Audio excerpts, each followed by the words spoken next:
As our temperatures trend down, it seems like the number of people getting sick goes up. Dr. Gregory Newman with Baylor Scott and White Hillcrest Marketplace Clinic joins us to talk about these winter bugs and how to keep your family well. Thank you for carving out a little time. A lot Absolutely. of sick folks. A lot of sick folks. I alluded to earlier on your Facebook Live, we have a kind of an infectious soup going on in Central Texas right now. And that's everything from the flu to bronchitis to, of course, there's a jillion different kinds of colds, I guess. Sure. There's actual few different viruses going around Texas that have been typed out by the Department of Health. Strep's always around, especially during the school year. And certainly we're seeing our fair share of flu.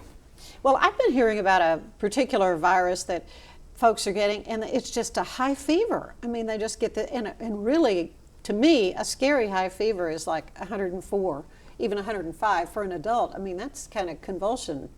Well, and actually, yes, you know, when you're that high as an adult, that is considered a pretty high fever. Yeah. As long as you can get that fever down, you know, treating that with Tylenol or Motrin, sometimes cool drinks or even a tepid bath might be able to help that fever get down. And if you can get it down, then you're pretty much finding yourself in a safe range again.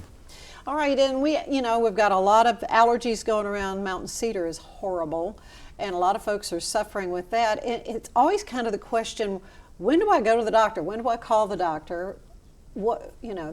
That question. Yeah, and a phone call does not hurt for certain, and that's why it's great to have like a primary care physician that you can call up and get some advice. A lot of insurances and primary care offices will have a nurse line that you can seek advice. You can even find it online, but one of the things that's key is, if you have allergies, you may want to try treating that at home. There's certainly a lot of good stuff over the counter now, but an illness, you want to monitor and see how serious the symptoms are. Certainly a high fever, sudden shortness of breath, problems breathing. If you just don't feel like you're yourself, as far as you see somebody that have a confusion or they just can't seem to come around even with over-the-counter medicine, that may be a time to go ahead and go in and be seen. Oh yes, and of course clinics like yours, I have to brag on you guys because last year I got the flu and it just seemed like I couldn't get well, and I was in to see you folks, and it seemed to be like it was on a Sunday, and which seems like a strange time to go to the doctor, but you guys were there and ready to help. Yes, we were glad to be there. Illness does not wait. And No, so it doesn't. Sometimes that's on the weekend, sometimes that's 2 a.m. in the morning. Yeah, well, of course, we talk about the ways to stay safe. So traditionally, it's, keep your hands clean and away from your face. Sure. Right? If one of the things is take precautions. You may want to wipe down things if you go to the grocery store, as far as get the cart. Right. They have those little things for you. Carrying some hand sanitizer, which can work just as well as hand washing. But make sure you've done that, especially if you've been in a public environment or somebody's handed you something, you don't know their illness status.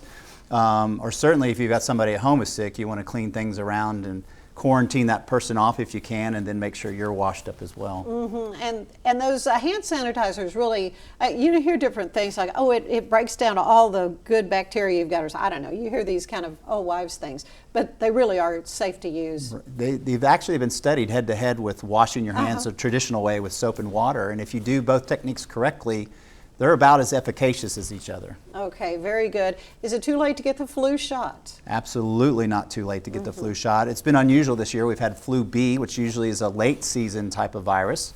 So we don't know what else might be coming around the corner. Yeah. So even if you got the flu, or even if you've not had the flu, there's still flu vaccine available at pharmacies in your doctor's office. Yeah, and if you do get the flu, even with the shot, it could make it not be as bad a case. Sure, and that's been the case this year. Certainly there have been some people who had the flu shot who we have seen with the flu and been diagnosed with the flu. Their illness course is usually more mild than somebody who's not had the shot. All right, well, thank you so much, Dr. Newman. Thank you. You stay well. Okay, I'll try. Good. And happy holidays to you. Thank you.